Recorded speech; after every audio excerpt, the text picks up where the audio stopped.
Okay, we're back. Mircea, Eliade, Sacred and the Profane, Grand Finale Part 2. We're here, we got Lily. She's running around. It is mid-March and it's so fucking dark that I have to use professional lights to film in the middle of the day. It's 1 p.m. and we got a light rigged up here. Alright, like I said, it's the grand finale. Everything that we've studied has led up to this. Alright, we got a lot. This is probably going to be the longest video of the series. And then there's an appendix in the book in which Mircea Eliade gives the history of studying religion. So the history of the scholarly work in the academic field of religion, and not theology, but like what religion is looked at on a secular level. So we're gonna read that. I'm just gonna throw that out there because it's kind of interesting, so I'll film that later, throw it out there. But this is the grand finale of the actual book, okay?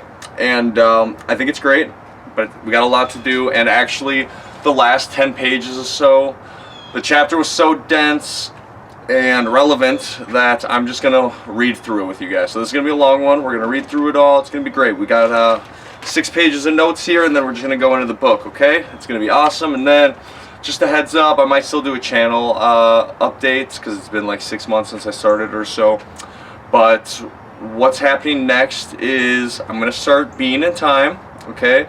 And we're gonna go through that. Just checking on the dog. And that's going to be the book that I do in the background while I start working on the Traditionalists and keep going. Like I said, we're going to take the next couple years just doing Heidegger and the Traditionalists, and then I might throw some other things in there, but for right now, that's my interest. And, you know, I might make some psychology videos. I'm doing some Medard Boss and I'm doing some Jung. I might make those too, but for right now, we're worrying about Heidegger and the Traditionalists, okay? Especially, like I've said before, I just say this in every video for people who just want to get caught up. Eliade, Guénon, Evola, Heidegger, and then the people who I call, you know, the great diagnosticians of the European modern age, Nietzsche and Schopenhauer. We might look at them as the problems that we're looking at. These people, they showed us the problems, and then the other ones we're looking at the solutions, okay? Alright, let's jump in. So, I'm on page 154. The chapter's called, not the chapter, but the subchapter's called Rites of Passage, okay? Now, for a religious man, rites of passage have always played a considerable role in life. The outstanding one is the puberty initiation, but also death and marriage. We know that, right? Each has an ontological and social status change with it. So as we know, like, let's just take Christianity for example. Once you get confirmed, if you're in a Christian society, a more traditional one, once you're confirmed, you become more of a man within the society, right? Your status within the society changes. Death not only involves the living, remember, but the community of the dead, who will not accept a human being if their burial rites were not performed properly. Okay, we know this. There's been many stories in mythology where if something was not done when you were buried, or your body wasn't blessed or something of this, degree, then it's over on you. You might go to purgatory or whatever these other religious equivalents are, right? For non-religious men, all these events concern only the individual and his family, not the religious community, right? So if you're secular and you pass, someone in the religious community might feel bad for you, might help you, might show sympathy, empathy, but it's not as if the social circle, social cohesion of the religious community changed, right? Because you weren't a part of it to begin with. What is found in the profane world is, of course, acts that have lost ritual character, but like stated in previous chapters, they retain the memories and have nostalgia for these religious practices, right? Like a lot of atheists, and it's not all of them, but they might, they still have these funerals, they still have these burials, and they still respect their dead. It doesn't seem like they look at them as just meat bags and just look at them as, evolved monkeys or whatever the evolutionary theory is. So that's the remnants he's talking about of your religious community and your traditions still being passed down, right? And, to be fair, like a lot of atheists do just, maybe burn the body, or I've seen, honestly, one of the coolest things I've ever seen and I might even do this, I would do this and then just put a crucifix on it. Those little, you can bury a loved one in a bag that has a tree in it, so you bury them and that person becomes the tree. I actually think that's really beautiful. It sounds a little morbid, but I think it's actually pretty beautiful. So, as for initiation, there is a distinction between puberty initiation and entrance to a secret society. And the most important one is not everyone goes through, or all people go through the puberty initiation, and only certain people go through the secret society initiation, obviously, right? That's why, hence the secrecy of the society. So that's what keeps it secret. Did you see what I did there? Okay, so it's enough being hilarious. Even in archaic stages of cultures, initiation plays a leading role in the religious formation of man, and how in essence it changes one's ontological status.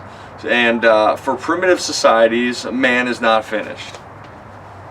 Okay, now this next one is called phenomenology of initiation. Initiation has a threefold revelation. Revelation of sex, death, and sexuality. For the revelation of sex, death, and sexuality. Okay. Let's just confirm that's right real quick. Sorry. Don't have my notes properly right. I'm sorry to cut the video up, but that just sounds a little weird. Oh, I'm sorry. It was supposed to say, I thought that sounded weird. Initiation has a threefold revelation. Sorry, I wrote this wrong. Revelation of the sacred, death, and sexuality. For the initiate is a man who knows, has learned through mysteries, and had the metaphysical revelation. Initiation is equivalent to a spiritual maturing. In the religious history of humanity, we find the theme of the initiate being he who knows, right? That's kind of like a meme throughout all religions, right? Just the wise man, he who knows, you know? Now, Eliade's going to take us through the symbolism of an African bushman and their puberty initiation. Let's see.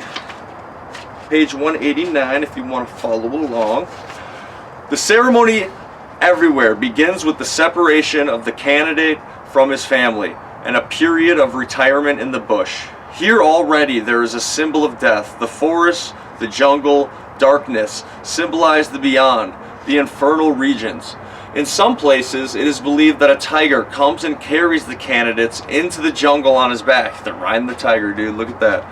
The feline incarnates the mythical ancestor, the master of the initiation, who abducts the boys to the underworld. This is the Jeffrey Epstein of African initiations. Okay. Elsewhere, the novice is believed to be swallowed by a monster.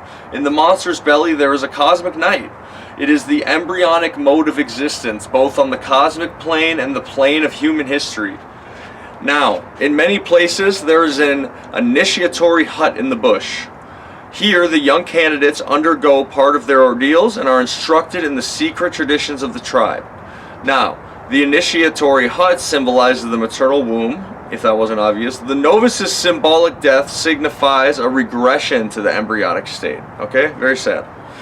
But this is not to be understood only in terms of human physiology, but also in cosmological terms, because that's what we're doing as traditionalists, is keeping things, we're trying to bring us back to the sacred, the cosmological, right?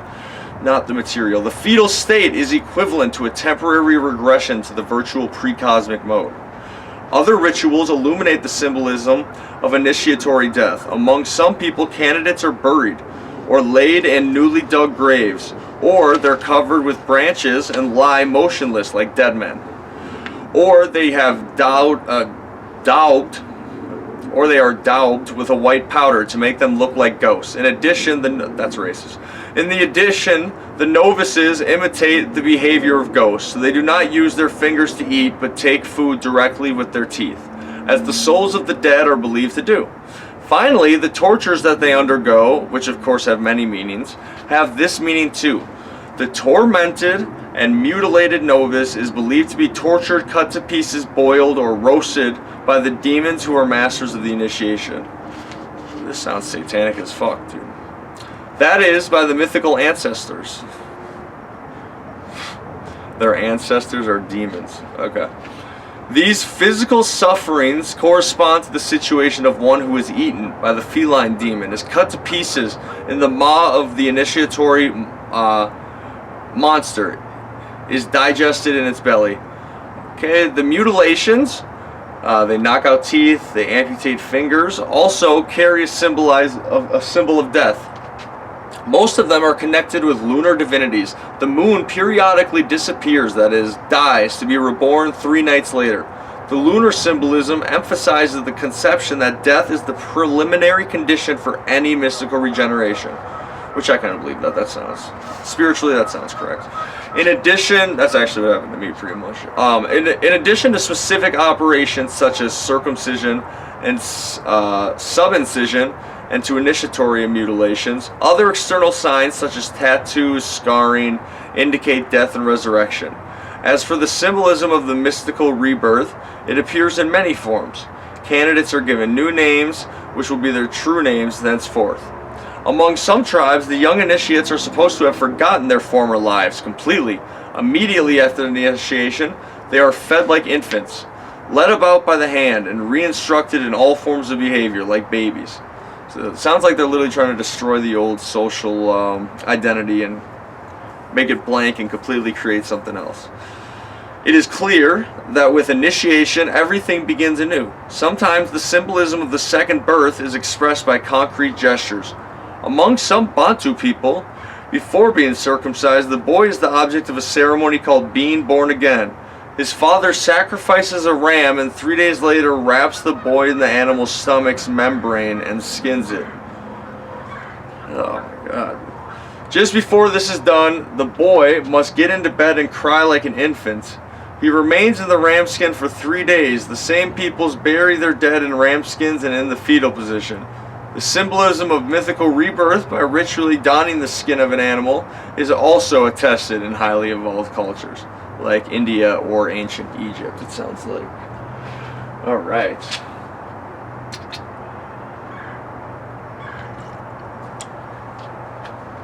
So,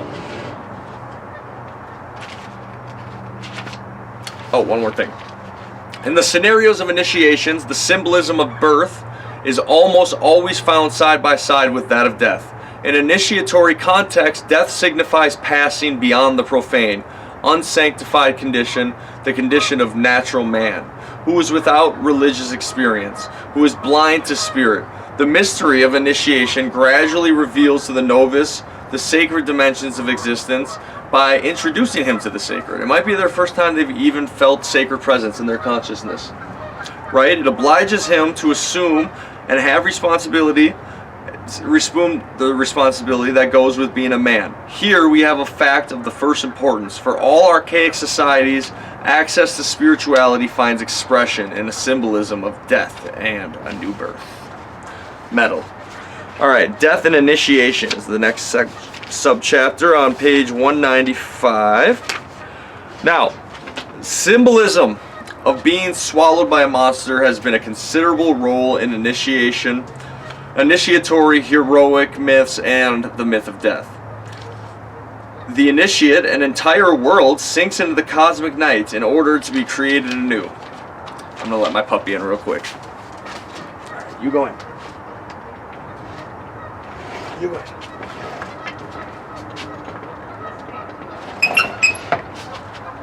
Alright, now we're back. Hold on 1 second, guys. I'm going to be right back. I'm going to grab one thing.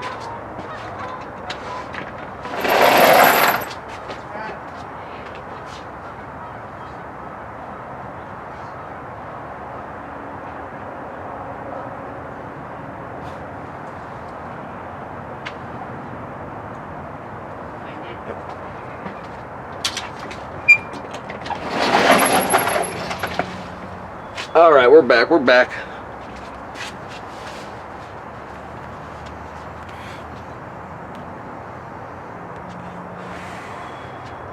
Alright, here we go. Now,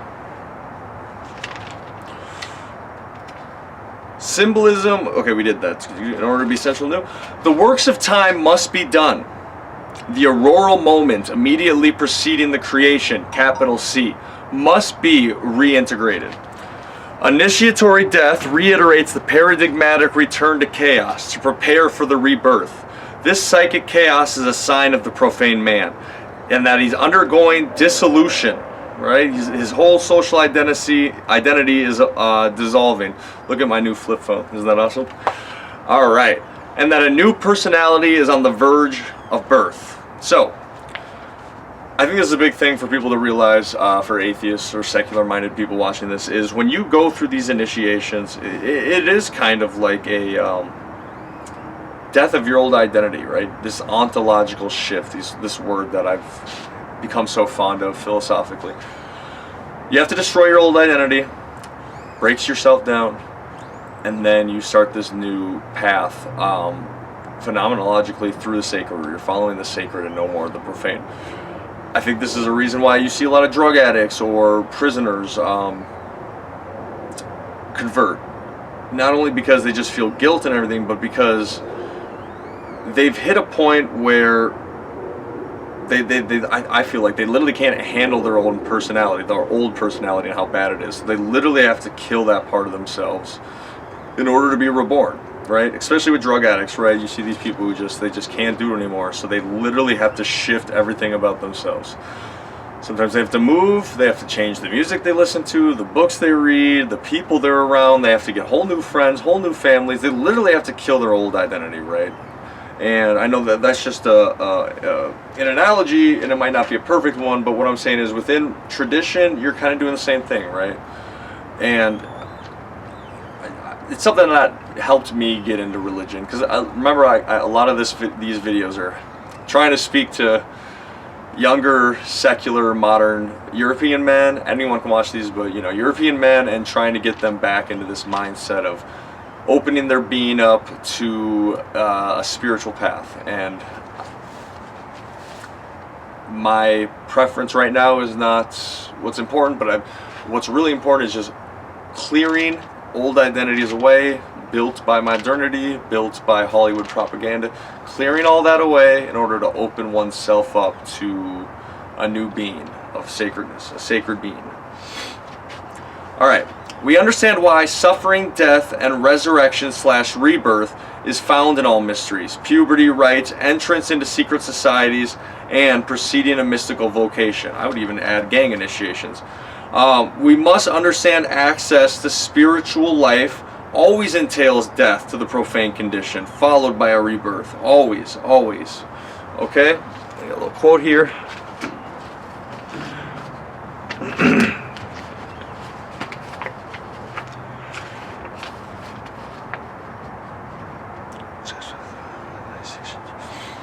We understand why the same initiatory schema comprising suffering, death, and resurrection/rebirth is found in all mysteries, no less the puberty rites than in the rites for entrance into a secret society, and why the same scenario can be deciphered in the overwhelming inner experiences that precede a mystical vocation. This is in parentheses, among primitives, the initiatory sickness of future shamans. Above all, we understand this: the man of primitive societies has sought to conquer death by transforming it into a rite of passage. In other words, for the primitives, men die to something that was not essential.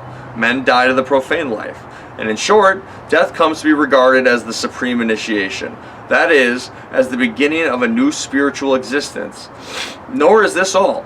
Generation, death, and regeneration were understood as three moments in a single mystery, right? These are all just different changes in your pathway in the line, birth to death. So, the entire spiritual effort of archaic man was exerted to show that there must be no intervals between these moments. One cannot stay in one of the three. Movement, regeneration, continues perpetually. Man constantly reperforms the cosmogony, the paradigmatic making, in order to be sure that he is making something well. A child, for example, a house, a spiritual vocation. This is why rites of initiation almost always present a cosmogonic valence. So what he just said is important, right? We're constantly, and I don't want to use the word ontological shift for this one, but like mini ontological shifts. Like once you take on this path of religion, like let's just say every year and a half or so, and these are just approximations, you might like he said, re-perform the cosmogony, re-perform the clearing the path to look for what is sacred, right? You know, you might get a master's degree, and then now 2 years later you go, okay, God, what am I doing with this degree now, right? That is the re-performance of the cosmogony, of the making of the sacred. All right, and here we go. Now is the parts where we just start reading, guys. We're just gonna read together. Isn't that fun? All right, sacred and the profane in the modern world. Okay, I don't want this anymore. Get out of here. All right, now I'm throwing this book away after this. Here we go. Although we have dealt, so it all led up to this, guys. Sacred and profane in the modern world. In the modern days, Mircea Eliade's going to tell us what is sacred, what is profane, what's going on. It's all building up to these last 10 pages. Here we go. Are you excited? Do you feel it in your chest like I do?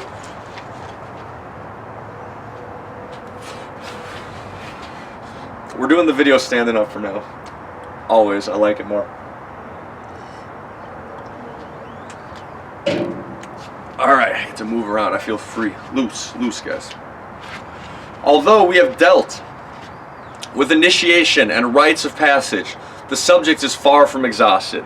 We have done scarcely more than to suggest a few of its essential aspects, and yet, by deciding to discuss initiation at some length, we have had to pass over a whole series of socio-religious situations that are of considerable interest for an understanding of homo religiosus. For example, we have not discussed the sovereign, the shaman, the priest, or the warrior. The fact is that this little book is necessarily summary and incomplete. It represents only a rapid introduction to a vast subject, right? You could go on forever. And I really feel like this was a great book for an introduction to religion. Like, if I was going to give a book about, like, and it wasn't a holy book, right? Like, I'm not going to give someone the Poetic Etica or the Bible. If I want to give someone a book like this, this is a person trying to explain to you what religion is on religious terms, and you don't have to be religious to understand it. I think this would be a great book to just show someone. Although, it is a vast subject because, as we have said, it concerns not only the historian of religions, the ethnologist, the sociologist, but also the political and social historian, the psychologist, the philosopher, and so on. To know the situations assumed by religious man, to understand his spiritual universe, it is in sum to advance our general knowledge of man. It is true that most of the situations assumed by religious man of the primitive societies and archaic civilizations have long since been left behind by history, but they have not vanished without a trace. They have contributed towards making us what we are today, and so after all, they form part of our own history, right? As we said before, religious man assumes a particular and characteristic mode of existence in the world. And despite the great number of historico-religious forms and characters, this characteristic mode is always recognizable. Whatever the historical context in which he is placed, homo religiosus always believes that there is an absolute reality, the sacred, which transcends this world but manifests itself in this world, thereby sanctifying it and making it real. He further believes that life has a sacred origin and that human existence realizes all of its potentialities in proportion as it is religious. Okay, that's interesting. Really think about what I just said there. Religious man believes that life has a sacred origin and that human existence realizes all of its potentialities in proportion to as it is religious. That is, participates in reality. I mean, think about that. Let's just say even you're a secular person, you're a drug addict, sex addict, gambling addict. You're all these things wrapped in one, right? You're unhealthy, you're eating bad all the time. The truth of religion or not, and I think these things are true, but let's just say you're not even religious, or you think it's all bullshit.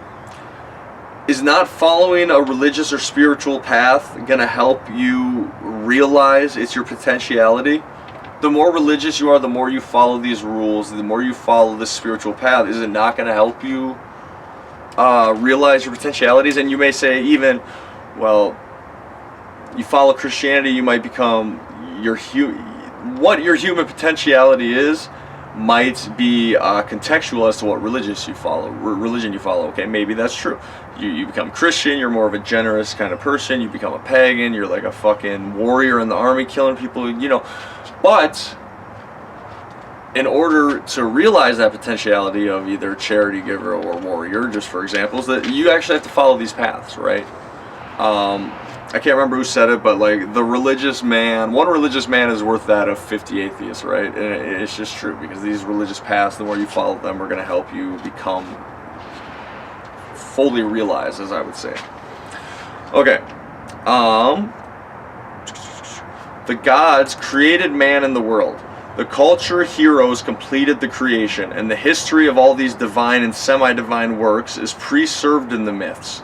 By reactualizing sacred history, by imitating the divine behavior, man puts and keeps himself close to the gods. It is easy to see all that separates this mode of being in the world from the existence of a non-religious man. First of all, the non-religious man refuses transcendence. He accepts the relativity of reality and may even come to doubt the meaning of existence. True. The great cultures of the past, too, have not been entirely without non-religious men, right? I think this idea that people have that, like, oh, before 1870 or whatever, like, nobody was an atheist. Like, this idea that people were just...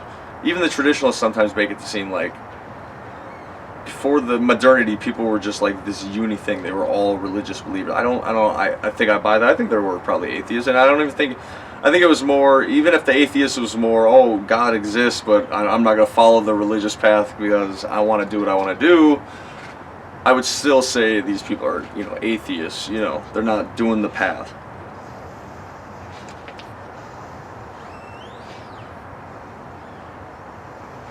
Okay, here we go.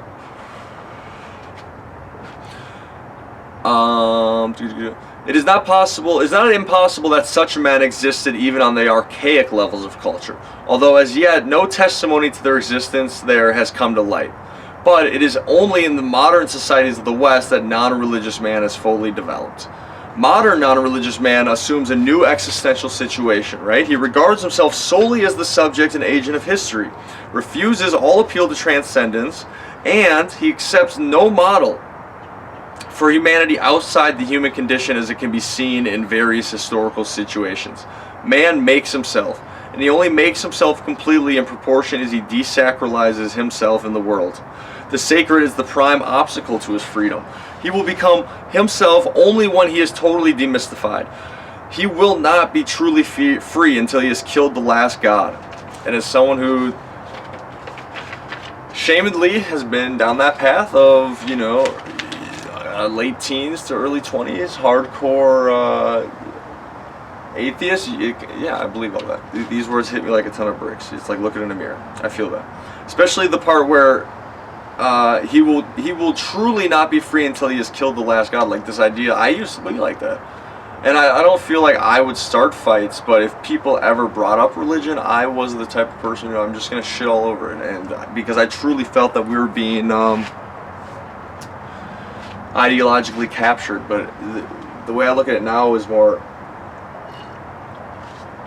these pathways aren't fucking... I mean, you are missing out on things, right? But these pathways, what are you not free to do when you follow a religion seriously, right? I'm sorry you can't steal, rape, be a fucking degenerate drug addict, and be a fucking sex addict and cut your dick off or whatever the fuck. Like these things, yeah, you're right, you're not free to do these things, but it's just like, at this point, it's just like, dude... I don't even have time for atheism. Seriously, and I don't even think ever with this YouTube channel I would do debates or anything. But at this point, my debates are more, what I think about constantly is, like, which spiritual movement are we going to revive the West with, right? Nordic paganism or Catholicism. I don't even have time, and I wouldn't even do them, but I don't even have time to think about, like, arguing atheists anymore. It's just not even in my fucking vocabulary anymore. But these people do go around and really just try to destroy gods because they feel like they're slaves in a Christian or Hindu Islamic society, whatever they live in. I'm not relativistic. I think there are some religions that are better than others. I do believe that truly. But at this point, I'm starting to believe that living in a religious society, even if it's fucking fundamental Islam, is better than public schools that can take your... I live in Minnesota, dude. They passed a law where if you don't believe in transgenderism, like, and the school turns your kid trans, they can take your kid away and cut his dick off behind your back and give you a child abuse charge. Like, I'd rather live in an Islamic society than that at this point. In Canada, they fucking are just euthanizing people instead of giving them health care. Like, what is that, dude? That I feel like Muslims care about their fellow brothers and sisters in Islam more than the Canadian government cares about the pan-Europeans who built that country. It's just crazy. Sad. Okay. It does not fall to us to discuss this philosophical position. We will only observe that in the last analysis, modern non-religious man assumes a tragic existence and that his existential choice is not without its greatness. But this non-religious man descends from homo religiosus, and whether he likes it or not, he is also the work of religious man. His formations begin with the situations assumed by his ancestors. In short, he is the result of the process of his desacralizations, just as nature is the product of a progressive secularization of the cosmos as the work of God. Profane man is the result of a desacralization of human existence, but this means that non-religious man has been formed by opposing his predecessor, by attempting to empty himself of all religion and all transhuman meaning. He recognizes himself in proportion as he frees and purifies himself from the superstitions of his ancestors.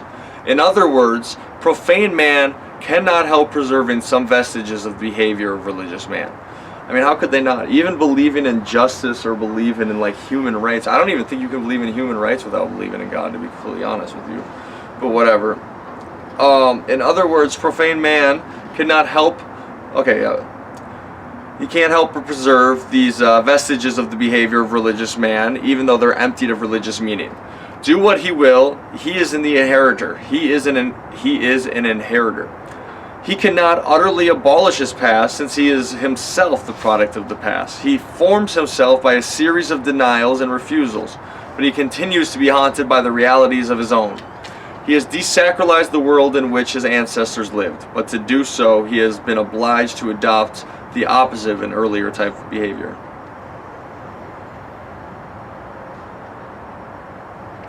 Now he says, but that behavior is still emotionally present in him, in one form or another, ready to be reactualized in his deepest being. Okay? The Catholicism and paganism of our ancestors is still there. Someone's just got to dwell. Someone's just got to clear. Now we got to desacralize the new sacredness, which is, atheistic techno-liberalism, right? We need to desacralize that ideology, is what's happening right now.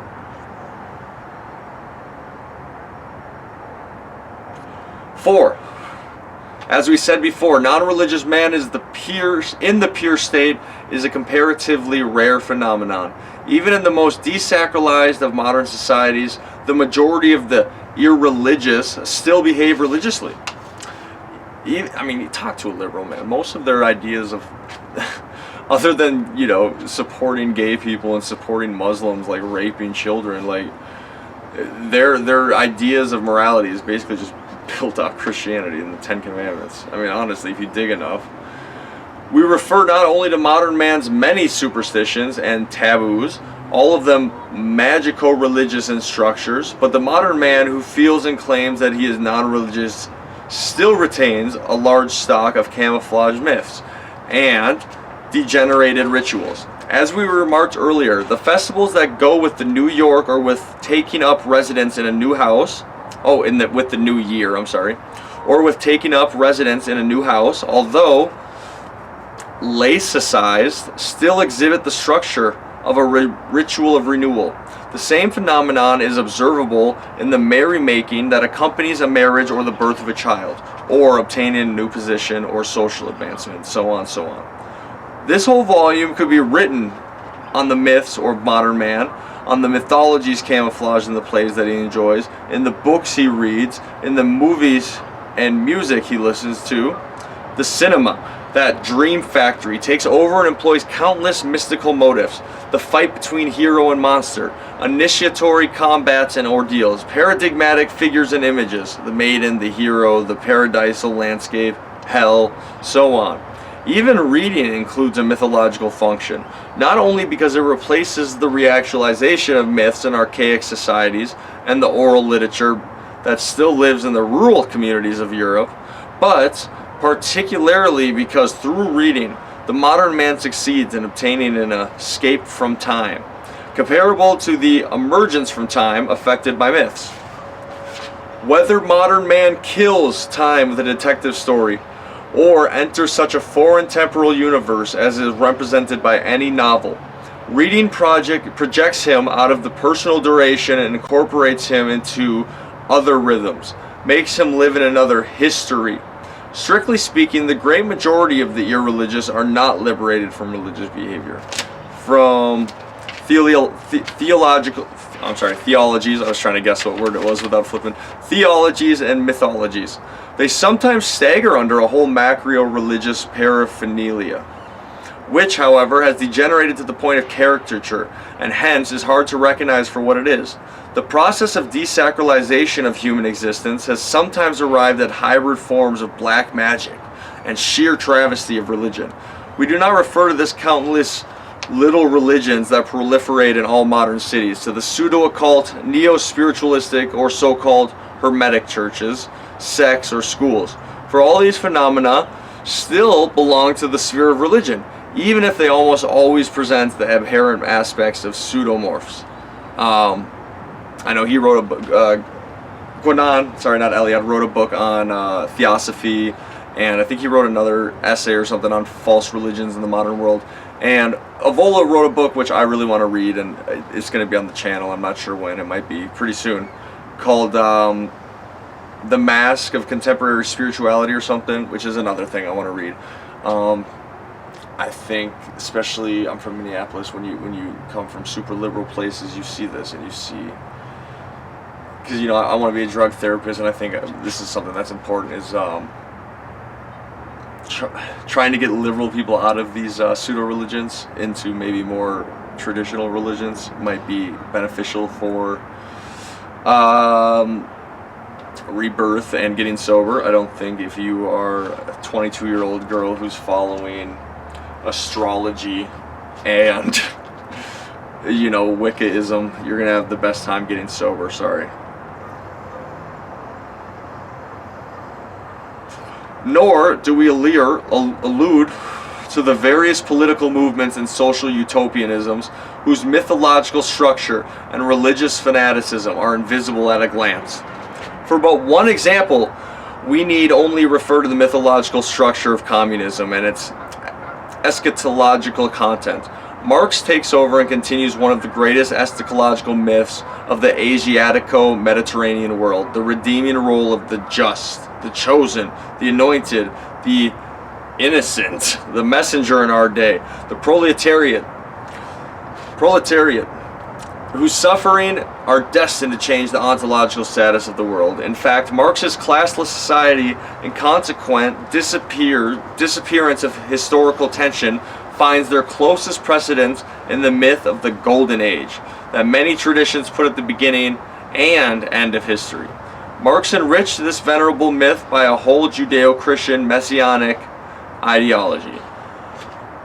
On the one hand, the prophetic role and soteriological function that he attributes to the proletariat. On the other hand, the final battle between good and evil, which is easily comparable to the apocalyptical battle between Christ and Antichrist, followed by the total victory of the former. So what he's saying is, Marx basically just made a new ideology, and I'm just explaining this to the people who are kind of newer to philosophy and stuff. And he replaced, I he replaced the concepts, right? So he took Christianity. I'm not sure if he was living in a more Catholic or Protestant town in Germany, so I don't know. But he took Christianity and he basically said, like he said, the Christ and the Antichrist is no longer really the Christ and Antichrist. It's now Christ is the proletariat, and then the bourgeois is the Antichrist, right? And he's saying, when he took Hegel's work but made it materialistic, is through this process of dialectics, at the end, we're going to come to a materialistic reality where the Christ overtakes the Antichrist. And, you know, but in Marx's mind, of course, he's forgetting to mention that the proletariat Christ is being mind controlled by a bunch of Israeli people, and the parasites, after they take over the Antichrist, which is European capitalists, will probably be lined up on a wall and shot, just like what happened in Chinese communism, right? We know this. But Marx forgot to leave that part in. I don't know why, but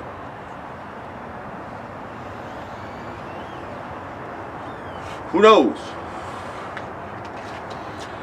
It is even significant that Marx takes over for his own purposes the Judeo-Christian eschatological hope for an absolute end to history.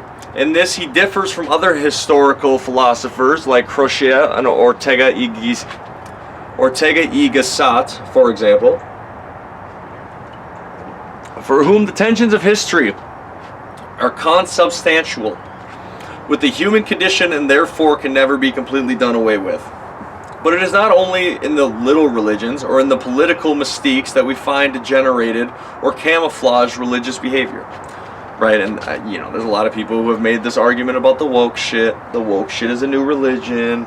They just replace good and evil, especially like feminism is the most common example, right? Like the straight white male patriarchy is the devil, and you know, the minorities and the women are the oppressed by the fucking devil.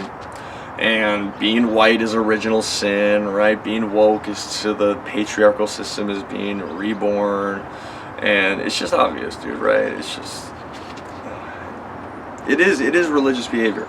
It is no less to be seen in movements that openly avow themselves to be secular or even anti-religious. Examples are nudism or the movements for complete sexual freedom, ideologies in which we discern traces of nostalgia for Eden, the desire to reestablish the paradisal state before the fall, when sin did not yet exist and there was no conflict between the pleasures of the flesh and conscience. Then, too, it is interesting to observe to what an extent the scenarios of initiation still persist in many of the acts and gestures of contemporary non-religious man. We shall, of course, disregard the situations in which a certain type of initiation survives in degenerate form. A good example is war, and especially individual combats, especially between aviators, exploits that involves ordeals that can be homologized to those of traditional military initiations. Even if in our day the combatants are no longer aware of the deeper significance of their fights, and hence scarcely benefit by the initiatory meanings. If they don't know they're going through these initiations through a warrior path, they're not going to get the benefits, is what he's saying. But even the specifically modern techniques, such as psychoanalysis, still preserve the initiatory pattern. The patient is asked to descend deeply into himself, to make his past live, to confront his traumatic experiences again. And from the point of view of form, this dangerous operation resembles initiatory descents into hell, the realm of ghosts and combat with the monsters. Just as the initiated was expected to emerge from his ordeals victorious, in short, was to die and be resurrected, in order to gain access to a fully responsible existence, open to spiritual values. So the patient undergoing analysis today must confront his own unconscious, haunted by ghosts and monsters, in order to find psychic health and integrate, and hence the world of cultural values. A lot of people have made this criticism towards Freud, right, that a lot of what he stole from Catholicism was just repackaged into psychoanalysis, right? The confession. In the confession booth, he stole that concept and secularized it, right? He recognized that Catholics recognized that this fighting with your sins, your demons, actually is a good way to initiate someone and have an ontological shift. But initiation is so closely linked to the mode of being of human existence that a considerable number of modern man's acts and gestures continue to repeat initiatory scenarios. Very often, the struggle for life, the ordeals and difficulties that stand in the way of a vocation or career, in some sort reiterate the ordeals of initiation. It is even after the blows that are dealt to him, the moral and physical suffering and torture he undergoes, that a young man proves himself, knows his possibilities, grows conscious of his powers, and finally becomes himself spiritually adult and creative. The spirituality is, of course, what is understood as such in the modern world. For every human existence is formed by a series of ordeals, by repeated experiences of death and resurrection. And this is why, in a religious perspective, existence is established by initiation. It could almost be said that insofar as human existence is fulfilled, it is in itself an initiation. The more you try at life, the more you prove stuff to yourself and to your consciousness, the more you're initiated into realizing your powers and looking and realizing the sacred and what's important. In short, the majority of men without religion still holds to pseudo-religions and degenerated mythologies. There's nothing surprising in this. For as we saw, profane man is the descendant of Homo religious. We evolved believing in religion. It's part of our being. It just is. Suck it, atheists.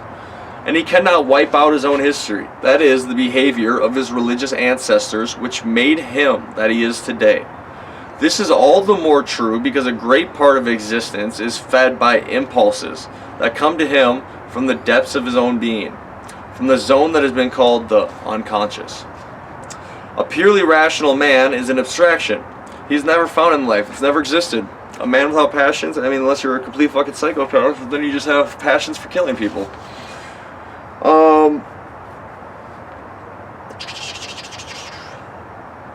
Let's see. Sorry. Daylight savings day threw me off on my sleep schedule. I'm a little tired today. I'm always tired in these videos because I'm working so much to afford the farm. I promise you, after I get this farm, these videos are going to be fresh. I'm going to feel good all the time. I'm not going to be working 60 hours a week. I'm not going to live in a gray shithole anymore because we're moving out of this state. Fuck yeah. Every human being is made up at once of his conscious activity and his irrational experiences. Now, the contents and structures of the unconscious exhibit astounding similarities to mythological images and figures. We don't mean that the mythologies are the product of the unconscious, for the mode of being of the myth is precisely that it reveals itself as a myth. That is, it announces that something has been manifested in a paradigmatic manner. A myth is produced by the unconscious in the same sense in which we could say the Madame Bovary is the product of an adultery. I don't know what that is. Yet the contents and structures of the unconscious are the results of immemorial existential situations, especially of critical situations, and this is why the unconscious has a religious aura. For every existential situation, especially of critical situation, for every existential crisis, once again, it puts in question both the reality of the world and a man's presence in the world. This means that the existential crisis is finally religious, since on the archaic levels of culture, being and the sacred are one. As we saw, it is the experience of the sacred that founds the world, and even the most elementary religious is above all someone wrote on this paper with a pen and I never noticed it. And it's fucked that word up. As we saw, it is the experience of the sacred that founds the world, and even the most elementary religion is, above all, an ontology. In other words, insofar as the unconscious is the result of countless existential experiences, it cannot help but resemble the various religious universes. For religion is the paradigmatic solution for every existential crisis. It is the paradigmatic solution not only because it can be indefinitely repeated, but also because it is believed to have a transcendent origin and hence is valorized as a revelation received from an other, transhuman world. The religious solution not only resolves the crisis, but at the same time makes existence open to values that are no longer contingent or particular, thus enabling a man to transcend personal situations and finally gain access to the world of spirit. Alright, I know this is a lot of information, but you can always go back and re-listen. We got 2 more pages. Let's go. This is not the place to develop all the consequences of this relationship between the content and structures of the unconscious on one hand and values of religion on the other. We were led to refer to it in order to show in what sense even the most avowedly non-religious man still, in his deeper being, shares in a religious-oriented behavior.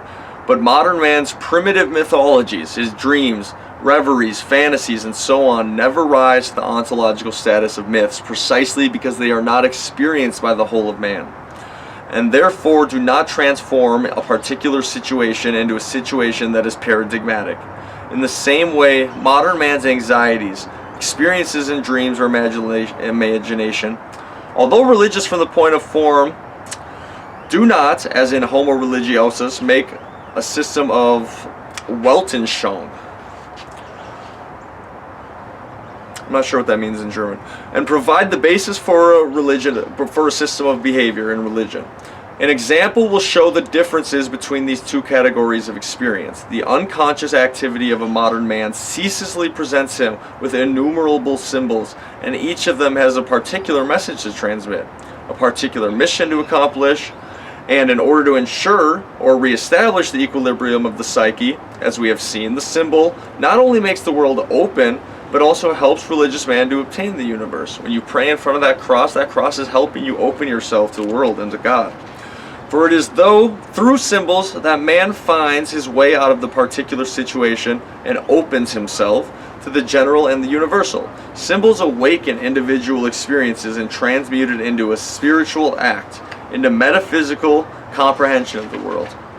In the presence of any tree, symbol of the world tree and the image of the cosmic life, a man of the pre-modern societies can obtain the highest spirituality by understanding the symbol. He succeeds in living in the universe. It is the religious vision of the world and the concomitant ideology that enables him to make this individual experience bear fruit, to open it to the universal. The image of the tree still quite frequently appears in the imaginary universe of modern non-religious man. It is a cipher of his deeper life, of the drama that is played out in his unconscious and that concerns the integrity of his psycho-mental life, and hence his own existence. But as long as the symbol of the tree does not awaken his total consciousness and open it to the universe, it cannot be said to have completely fulfilled its function. It has only partially saved him from the modern condition. For example, by enabling him to resolve a deep crisis and restoring his temporarily threatened spiritual equilibrium, but it has not yet raised him to spirituality. So it's just a band-aid, basically, is what he's saying. That is, it has not succeeded in revealing one of the structures of the real to him, the actual sacred, not just a pseudopath. This example, it seems to us, suffices to show in what way the non-religious man of modern societies is still nourished and aided by the activity of his unconscious. Yet, without thereby attaining to a properly religious experience and vision of the world, the unconscious offers him solutions to the difficulties of his own life, and in this way plays the role of religion. Okay? You're just changing what is sacred, right? And then those are the things you're following in these new religions. Making an existence a creator of values, religion ensures its integrity. From one point of view, it could almost be said that in the case of those moderns who proclaim that they are non-religious, religion and mythology are eclipsed in the darkness of their unconscious, which means, too, that in such men, the possibility of reintegration of a religious vision of life lies at a great death. Or, from the Christian point of view, it could be said that non-religious people are equivalent to a new fall of man. It's just a new thing. This is a pretty new thing, he's saying. That was a joke. Okay. In other words, that non-religious man has lost the capacity to live religion consciously, and hence to understand and assume it.